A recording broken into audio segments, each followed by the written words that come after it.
Dr. Soong-Chan Rah is our guest today. You will read that he is a professor at North Park Seminary.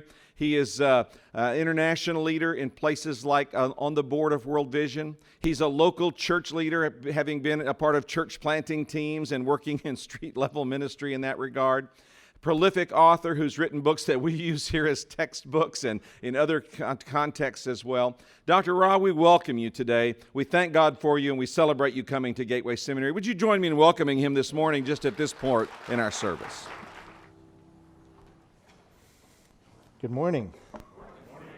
Thanks to the worship team. That was thank you. God moving through your worship this morning. My great honor and thanksgiving for the opportunity to be here with you this weekend. Is it the weekend? It's not. This week. I'm hoping it's the weekend. I'm very honored for this opportunity and invitation to be here with you. Thank you for the very kind invitation, and to the faculty and the staff here, and to the student body as well. I'm going to talk today out of the book of Lamentations, which might be a book of the Bible that many of us have not encountered as much before. But let me give a little background of where my thoughts come today on cultural competency and the book of Lamentations. This past year, or last year, I turned 50 years old. Thank you. I don't look it. Because Asians, we don't raisin. So that's something that was a big milestone for me when I turned 50. And when I turned 40, I had made a resolution. I'm going to get a little more fit. I'm going to get healthy, exercise more. And throughout the decade of my 40s, I didn't do a thing about it. So when I turned 50, yeah, some of you know what I'm talking about. When I turned 50 years old, I said, this is the year. This is the time that I'm really going to get fit and get healthy. And so when I turned 50, I did something, and I'm a researcher, I'm an academic. I said, I need to research this. I need to go online and use the best tool that academics have. It's called Google. You might have heard of this. So I used Google to Google what is the best physical exercise regimen to get healthy in our world today. And it turns out it's something called CrossFit. Any of you heard of this? CrossFit? P90X is apparently another version of this. And I did some research trying to figure out what CrossFit was all about. And it turns out it has this philosophy behind CrossFit. And the philosophy is muscle confusion. And when I read that, I said, that's the exercise program for me, because that's been my approach to exercise my entire life. And my approach has been, I don't go to the gym for months and months. And when we go, my muscles are really confused why we are there. And they get more cut because they're upset. So muscle confusion caused me to think about what is it about confusion, disruption, dis-ease, something that kind of creates a confusion or disruption, that if that's good for physical health and physical well-being, is it possible that it could be good for spiritual health and spiritual well-being? Richard Sennett, who is a sociologist, puts it this way: without a disturbed sense of ourselves, why would any of us ever change? Think about that with me. Without a disturbed sense of ourselves, why would any of us change? I teach evangelism courses, and part of evangelism for me, an important part of that, is discipleship. So I teach discipleship courses. And one of the key tenets of discipleship for me is you need two of the factors, and one of the factors is a sense of comfort and safety. Because people don't grow when they don't have that sense of comfort and safety. But another factor is actually a sense of disruption. Because if we're in the status quo, most of us will not move out of that status quo without a sense of disruption. So discipleship is kind of the both and. You need the safe environment out of which a person can be nurtured and grow, but you also need a challenge to that environment so that the person wants to grow beyond that environment.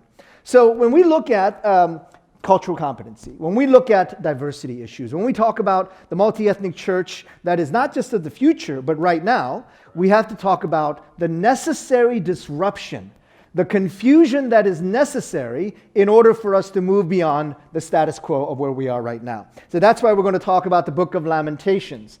I wrote a commentary a few years ago on the book of Lamentations. How many of you have heard an entire sermon series on the book of Lamentations?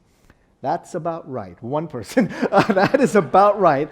Which really makes me regret, why did I write a commentary on Lamentations? I should have done Ephesians or Romans that are always preached in churches. Why did I write the least popular book of the Bible? Well, one of the things that I was inquiring about when I looked at the book of Lamentations is that it is a disruptive book. It occurs in the context of confusion, the fall of Jerusalem. It occurs when things are kind of falling apart for God's people. And it is out of that confusion and disruption that an incredible theology begins to emerge, an incredible worship begins to emerge, an incredible community begins to emerge. And so I want us to talk today about the book of Lamentations, a little bit of the background on it, and then talk about how that informs the way we engage in cross-cultural ministry and cross-cultural competency. So let's give a little bit of the background of the book of Lamentations. If we go to the slide number 2, I'll read the first 3 verses that gives us the context of the book of Lamentations. How deserted lies the city once so full of people. How like a widow is she who was once great among the nations. She was a queen among the provinces, but has now become a slave. So some of you know the background of this story. Jerusalem had been a great city, as you can see in this passage. Jerusalem, of course, was a great city under King David, who conquers the city and then builds it up. And of course, his son Solomon, who builds the magnificent temple in the city of Jerusalem. So under King David and King Solomon, Israel as a nation and Jerusalem as its capital would have flourished and been a superpower of its time. A very notable, powerful nation with an incredible temple that people from all over the ancient Near East would come and marvel at. Now what we're seeing here in Lamentations 1, though, is that former glory that we saw under David and Solomon. Because of the fall of Jerusalem, we are seeing that they are not in that place anymore. She has now become a slave. Verse 2, bitterly she weeps at night, tears are on her cheeks. Among all her lovers there is no one to comfort her. All her friends have betrayed her, they have become her enemies. So we see the downfall or the fall of Jerusalem described here in chapter 2. And then verse 2, verse 3, after affliction and harsh labor, Judah has gone into exile. And many of you know that if you look at the book of Deuteronomy and in the Old Testament, the exile was the ultimate punishment for the people of God. To lose their homeland, to lose their promised land. So here we have that description of the ultimate punishment falling upon God's people. They are now exiled from their promised land and sent away, and as we know, into Babylon. She dwells among the nations. She finds no resting place. All who pursue her have overtaken her in the midst of distress. I think it's pretty safe to say that with the fall of Jerusalem, and the conquest of the entire nation, both the northern kingdom and the southern kingdom of Israel and Judah, and the exile into Babylon, this is probably the lowest moment in Israel's history. The lowest moment for God's people. And if we look at the next slide, there are a couple of options here of how they might respond to this horrific moment in their history. There's more than this, but I want to look at 2 key ones.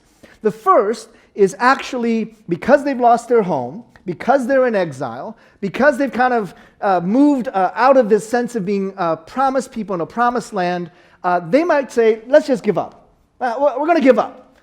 We've lost everything, so why keep trying? So let's just run away and hide when this extremely difficult circumstances arises. So it's not a good option, but it is an option to run away and hide in the midst of challenges and difficult circumstances. But I want us to point to the second one, which is there a call to acknowledge Yahweh's sovereignty and enter into a place of lament? But let's look at that first option to begin with. We see this temptation, let's go to the next slide, addressed in Jeremiah 29, verse 4 and following. And that is the temptation to run away and hide when difficult circumstances arise. So think about the circumstances again. Israel has fallen, Jerusalem has fallen, the people are in exile, the city is a mess, but also they've kind of lost their identity as God's people because they've been sent away into exile and lost their promised land. This is their self-perception. Now, if they're trying to run away and hide and give up in Babylon, Jeremiah actually says, you're actually not allowed to do that. So in verse 4 of chapter 29, this is what the Lord Almighty, the God of Israel, says to all those I carried into exile. So this is Jeremiah writing to the exile from Jerusalem to Babylon. Verse 5, build houses and settle down. Plant gardens and eat what they produce. Marry, have sons and daughters. Find wives for your sons and give your daughters in marriage, so that they too may have sons and daughters. Increase in number there, do not decrease. Verse 7 is an oft-quoted verse from this passage. Also, seek the peace and prosperity of the city to which I have carried you into exile. Pray to the Lord for it, because if it prospers, you too will prosper. Now, a couple of things to note about this. One, you see the phrase, seek the peace. Now, when you see that phrase, what city, when a city is mentioned, are you supposed to seek the peace of? This is an easy one. Seek the peace of Jerusalem. Jerusalem. 99.9% of the time in the Old Testament, when a city is mentioned along with seek the peace, you are taught to seek the peace of Jerusalem. But here's the twist. Which city are you supposed to seek the peace of? It's one of the few times where Jerusalem is not mentioned. You are to seek the peace of Babylon.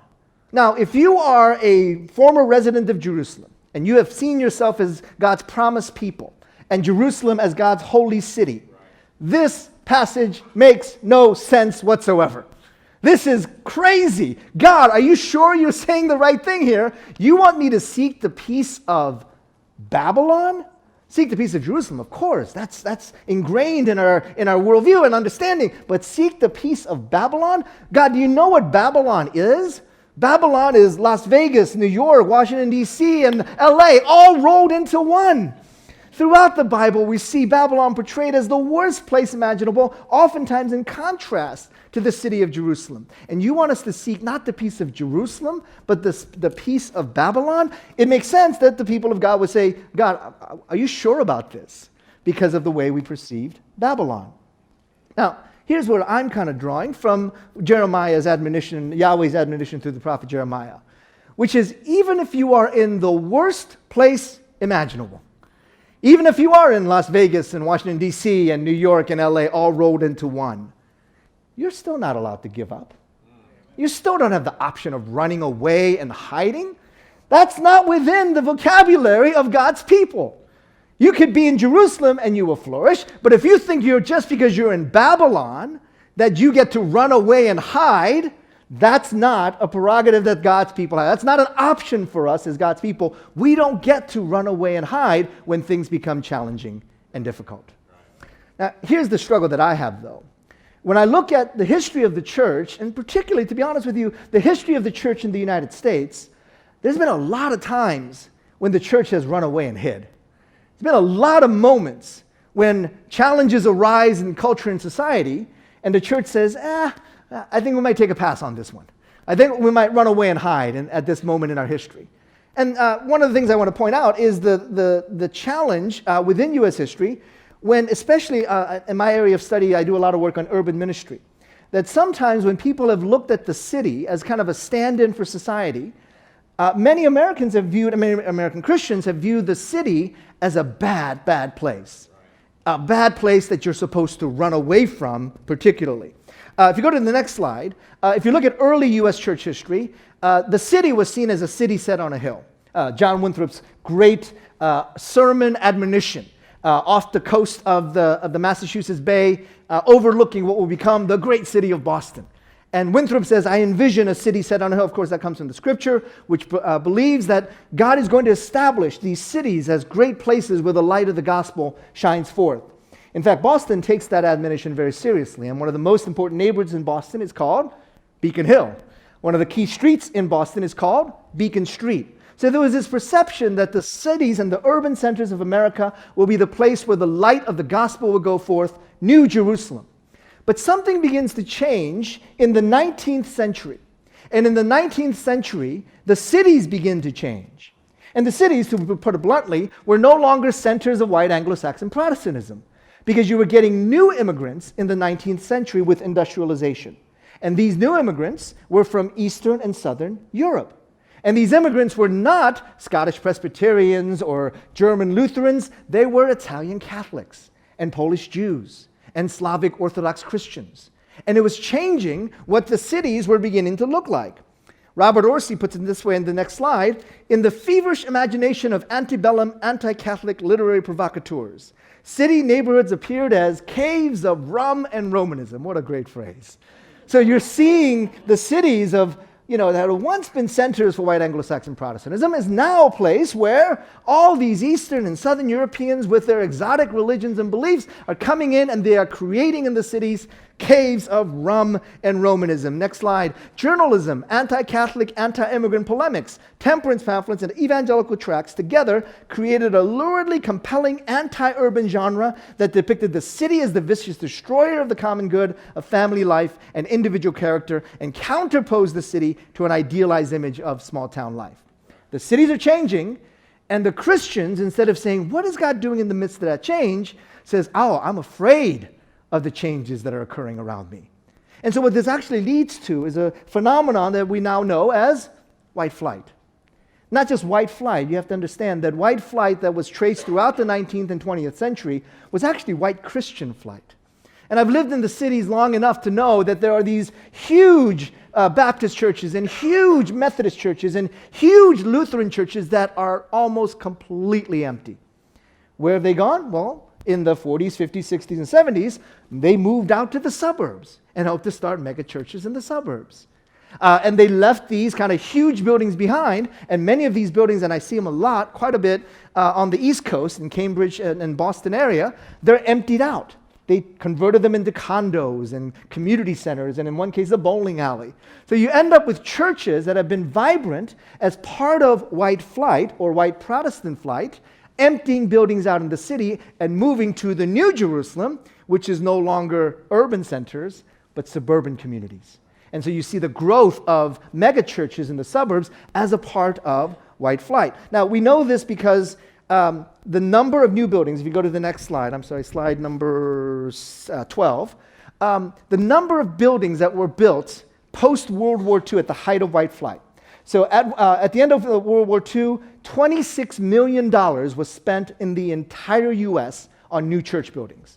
It's probably what one church building costs now in Southern California. $26 million in the entire U.S. Within 15 years, that number spikes to, sounds like an evil villain, $1 billion. You went from $26 million to $1 billion worth of spending on new church buildings. You can see how the numbers break down there. So that's a pretty crazy increase. Why? Because white Anglo-Saxon Protestants were abandoning the cities and the buildings in the cities and moving out to the suburbs and building brand new buildings in the suburbs, which is why you're spending $1 billion a year on new church buildings. Now, I noticed something when I started visiting some of these church buildings that were built in the 40s, 50s, 60s, and even into the 1970s. There was a pretty common form of architecture built at the height of white flight. If you can go to the next slide, you'll see it. It's a slanted roof in the sanctuary with a little bit of an arch on the side. How many of you have seen church sanctuaries that look like this? Maybe not as much in California, but if you go to the Midwest and if you go to East Coast cities, in the suburbs, you will see, especially if it was built in the 40s, 50s, 60s, and 70s, you will see many, many buildings that look like this architecture in the sanctuary. Now, I was at a building dedication of a church in about 1975. I was maybe about 7 or 8 years old. And it was middle of January. It was a cold weather state. And I walk into this building that is being dedicated, and I'm thinking, as an 8-year-old, I knew this is a really stupid idea. I don't know whose idea it was to build the building to look like this, but this was not a smart idea. Why is that? In a cold weather state, again, you don't get this in California, the heating vents are on the ground, right? Because heat rises. Now, if you have a sanctuary that looks like this and you blast the heat, where does all that good hot air go? Right up into the rafters. You literally have the frozen chosen on the ground, and you've got all that warm air in the rafters. Of course, what do you need to do to push the warm air down? You build ceiling fans to push the warm air down, and then charismatics refuse to come and worship because they keep hitting their hands on the ceiling fan. So what we have created is a really ridiculous looking church sanctuary building. As an 8-year-old, I knew this is a bad idea. Whose stupid idea was this? The senior pastor gets up and he says, it was my idea to have the church building look like this. And he explained. He says, go to the next slide. I want you to imagine this entire church building turned upside down. And what are you looking at when you're looking at the church building turned upside down? He said, you're looking at the bottom of a boat. You're looking at the bottom of a ship. And he asked the question, where in the Bible do you read about a really big ship? Where is that in the Bible? Well, Noah's Ark is where you read about. Go to the next slide. Noah's Ark is where you read about a really big ship. Now, think about this with me. If you're a church that says we are Noah's Ark, what message are you sending to the world as Noah's Ark? Yeah, the world out there is messed up. The world out there is terrible. But as long as we are safe in Noah's Ark, we don't really care. As long as we've got a little version of the world out there in Noah's Ark, we're fine. We want to be safe on Noah's Ark. We want to keep our kids safe on Noah's Ark. And the world could have their secular literature. We will have our Christian literature. The world can have their secular schools, and we would have our Christian schools. The world can have secular art, we'll have Christian art. The world can have secular music, we'll have very mediocre Christian music. So everything that is out there, you will create a sanitized Christian version in here, and then we will be safe in Noah's Ark, and we won't have to deal with the world anymore. This is what God tells us not to do in the book of Jeremiah. And this is part of our history, that we have run away and hid when these changes have occurred. Now, you might be saying, well, that's, decades ago. That's almost a century ago. That was a long time ago when these things occurred. Well, let's take a look at what's happening right now. If we go to the next slide. Right now, we're in the midst of some major changes in our society. In 1965, there was a change in the immigration laws in the United States. Now, one thing you need to know about this change in the immigration laws is that that was not a moment where the doors were just flung open and it said everybody and anybody can come in. It was not 10,000 immigrants one year, and then after 1965, you got 6 million immigrants the next year. That never happened. It has never been a moment in American history where we said, let's just fling the doors open, let anybody and everybody in. It happened one time. It was when the Westerners and Europeans showed up and the Native Americans said, hey, what can go wrong? Let's let anybody and everybody in. That's the only time in American history that we flung open the doors and let anybody and everybody in. 1965 was a very simple thing. It was actually doing away with racist immigration policy. So there were a whole bunch of laws in the 19th century. And they were pretty explicit. The first of these laws was called the Chinese Exclusion Act. Can anybody guess what that might have done?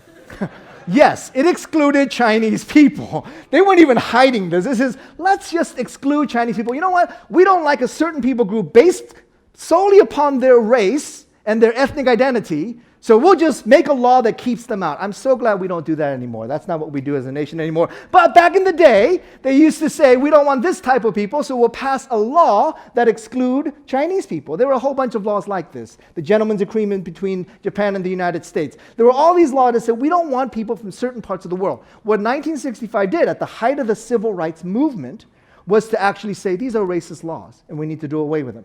So what it didn't do was change the number of immigrants. That increases gradually over time. Again, it didn't go from 10,000 immigrants one year to 6 million the next. That's not what happened. What it did do was it changed the shape of the pie. You can take a quick look at the next slide here, where the number of immigrants is roughly the same, or it increases small increments every year, but it's really the distribution of the pie that changes. So now it's not just immigrants from Canada and Europe and Australia. Now we're getting immigrants from Asia, Latin America, and small numbers from Africa as well. But it's changing the distribution of immigration, not the number of immigrants. So this is why it's important to go back to the previous slide to realize that the influx of non-European-based immigration has been going on slowly over a long period of time. But then what happens is that immigration changes to birth rate changes. So I came to the U.S., my family came to the U.S. in 1973. What that changes then is not so much the number of immigrants in that first generation, it really impacts the number of immigrants in the second generation and in the third generation. So that over that slow increase of immigration, but also the number of children, by 2008, we had already passed a major threshold, where a third of the U.S. population were of non-European descent. 2011, this is maybe the most important number you need to look at. 2011, 7 years ago, the number of births in America, the majority were of non-European descent. That number was passed 8 years ago. Now, the next number is self-explanatory. 5 years later, the incoming kindergarten class, because the birth rate 5 years ago was 50% non-European descent, 5 years later, what do you get? The incoming kindergarten class being of non-European descent, the majority. That's a very basic, logical, numerical sequence. It's real news. So what you end up with 2016 is this kindergarten class, but then it speeds up from there because there is a lot more of the browning of America. Browning of America is not just talking about Latino immigration, it's actually talking about mixed marriages. There is a huge spike in terms of interracial marriages, so it creates the whole new category of biracial and multiracial, which is not of purely European descent. So now we're seeing that the trajectory is that it's only speeding up, so that by 2023, half of all the children in America will be of non-European descent. That's a huge change in American society, and it is only 5 or 6 years away, where half of all the children in America will be of non-European descent. Now, and then of course by 2042 or sometime in the decade of the 2040s, these projections fluctuate by a year or so, sometime in the decade of the 2040s, the entire US population will be there will be no clear ethnic majority in the entire US population. Now, what I wanted to point out in the 2011, 2016, 2023, and 2042 number is that these drastic changes in American society's demographic is not about immigration laws, it's about birth rates. The browning of America is not about immigration laws. It's not about a border wall. In fact, I say, you know what? The wall's not enough. We're going to build a dome. We're going to seal this whole thing off. Canada's going to pay for it. We're going to seal off the United States with the dome. Nobody gets in or out. These numbers don't change. Because the change in American demographics is not pegged to immigration. It's pegged to birth rates. So unless somebody has a proposal to kill off children, this is a reality in the very near future, as in 5 years from now, as in right now. Now, I'm preaching to the choir here because in Southern California, you know this. At Gateway, you know this. This is the reality you've lived in. California passed that threshold decades ago, actually. And New York has passed that threshold, and Chicago has passed it. Houston has passed that threshold. Major urban centers have already passed this threshold. They know what's happening here. The community that seems to be the most afraid and the greatest amount of trepidation around this issue tends to be white evangelicals. And that's actually shown in several surveys that show that white evangelicals are the ones that are most afraid of some of the changes that are going on here. And so you can either run away and hide from these changes, or you can say, what is God doing in the middle of these changes? How is God moving in the middle of these very wonderful, dramatic changes? Because God is doing something amazing in the middle of these changes. So you can go to slide number 19. Stephen Warner is a professor at the University of Illinois, Chicago, sociologist. Puts it this way: the new immigrants represent not the de-Christianization of America, but the de-Europeanization of American Christianity. You notice the difference there. This is huge. Not the de-Christianization of America, but the de-Europeanization of American Christianity. Now, part of the concern over the last several decades now, it started kind of in 1990 when they started tracking this, is that in 1990, 4% of the US population identified as the nuns, spiritual but not religious. In the latest survey done a couple of years ago, that number spiked to 20% of the US population. So that is by far the fastest growing religious identification category. Spiritual but not religious, spiritual nuns, those who don't identify with religion. 4% to 20% in about a 20-year time period. That's a huge, huge change in a particular religious identity. Most of that has been in white churches. So there is a decline, and this has been well documented, of many white churches just in numerical decline. And it's first started and most evident within the mainline churches. But now it's starting to hit the evangelical churches. And so there are books after books about how do we reach that lost generation, the unchurched generation, the de-churched generation. And it's worth studying because it is a group that is leaving the church in large numbers. Now what happened, though, is that if you look at the numbers, though, of the mainline church, they're going like that, 25% decline on a pretty rapid basis. But the evangelical church, if you look at some of the evangelical numbers, they actually look relatively flatline. You're not seeing the kind of decline that you're seeing in the mainline. Why is that, even though we know that white mainliners and white evangelicals are leaving the church? Why is there a flat line? Because the immigrant churches are actually propping up that number. The Southern Baptist, Spanish-speaking congregation, the Korean Baptist churches, the Korean Presbyterian churches, more likely, the immigrant churches, certainly the Spanish-speaking Pentecostal churches, they are propping up the evangelical numbers. If you took the evangelical numbers out, it would look just as bad as the mainline churches. So what we're seeing is this drastic dynamic change in the makeup of American society. Now, the question before us is not, are these changes occurring? It's how the church respond to these changes. Are we going to do what we were told not to do in Jeremiah 29, which is to run away and hide, which is to build barriers between different people groups, which is to create hostility between different people groups? Or are we going to say, thanks be to God for what he is doing among the churches in America? Thanks be to God for his move, because he knew decades ahead of time about what could be the decline of the church in America. And so he sent, post-1965, spiritual reinforcements to keep the church continuing to grow and continuing to move, continuing to evangelize, continuing to be missionaries and those who seek the salvation and hope for the world. That was spiritual reinforcements that God sent 40, 50, 60 years ago. And that's why we are seeing not the de-Christianization of America, but the de-Europeanization of American society. Let me show one more slide, and then we'll talk about lament, and then we'll pick up on this in the evening. The larger and growing denominations are the most diverse. Baptist, this is a little bit deceptive because it covers the whole gamut of Baptists. It includes Southern, American, National, Progressive. These are kind of like National and Progressive or more African-American denominations. So it's a little bit deceptive. But if you got all the Baptists in one room, it would be very confusing. But if you got all the Baptists in one room, you would have a very diverse denomination. I mean, a gathering would be very diverse.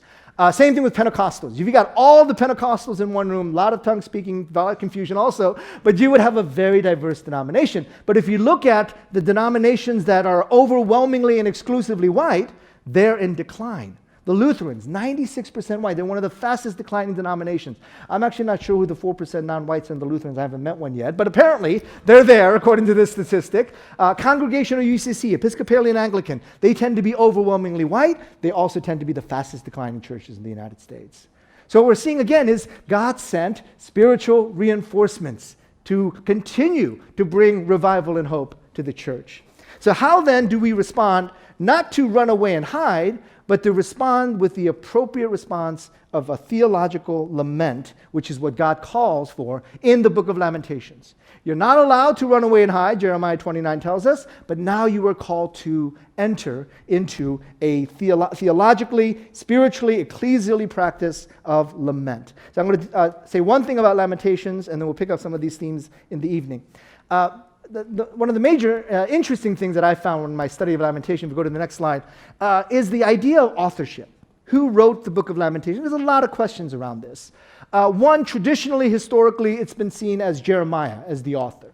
A number of different reasons. He was actually a prophet that spoke to Israel and Jerusalem and said, give up, the Babylonians are here as God's judgment, you don't need to fight them. So the Babylonians, when they conquered Jerusalem, they thought, oh, Jeremiah might be on our side. So in the exile, all the learned were sent away, right? The prophet, the priest, the kings, all the people who could read or write would have been sent away into exile. The one person we do know who was allowed to stay was the prophet Jeremiah. So we know that there's probably the best candidate to have written the book of Lamentations is the prophet Jeremiah, as possibly the only literate person in the city left at that time. But there's a problem with the Jeremiah authorship. If you look at the book of Jeremiah and read through that in the original Hebrew, and then you look at the book of Lamentations and read through that in the original Hebrew, you will say, there is no way this is the same guy. The style of writing, the voice, everything is like, there's just no way. It's good writing. It's just two different voices. It doesn't make sense. So the comparisons I make, it's like Shakespeare and Kendrick Lamar. You all know who Kendrick Lamar is? One of those two has a Pulitzer, by the way. The other one doesn't. But you have Shakespeare and Kendrick Lamar. They're both great writers, probably not the same person. Can I get an amen on that? Shakespeare and Kendrick are probably different types of writers. But, and you know that because their styles of writing are so distinct. And maybe that's what's happening in Jeremiah and Lamentations. Their style of writing is so distinct, you say, well, I can't be the same guy. So what's the answer? Well, as I've been working through this and I've been looking through the material, I think what I'm discovering is Jeremiah probably is the only person that could have written all those words down. Because there's a literacy in the book of Lamentation. There's a thoughtfulness in the book of Lamentation. There's a whole story behind that. But there's no way that an illiterate person could have composed the book of Lamentations. But what we do know is that Lamentations is not necessarily Jeremiah's own words. A couple of times he shows up as the prophet narrator. But most of the book of Lamentations is actually the voices of the widows, the orphans, the women, the children, the crippled, the lame, the blind, and the sick. I argue that Lamentations might be the most feminine book of the Bible, more so than even Ruth and Esther. Because Jeremiah, the learned, privileged prophet, gets out of the way, and he doesn't make his voice front and center. He makes the voice of the suffering, the marginalized, the women, the children, the widows, and the orphans, and he brings them to the center of his message. If there is a good lament that we can offer as a community, is that those of us who are privileged, maybe our lament is to get out of the way so that those who have suffered, their voices can be heard. To move away from the center and from the spotlight so that the voices of the hurting, the poor, the crippled, the lame, the blind, and the sick, their voices might rise up. And yes, Jeremiah is learned. Yes, Jeremiah is trained as a prophet in the same way you are learned and trained for ministry.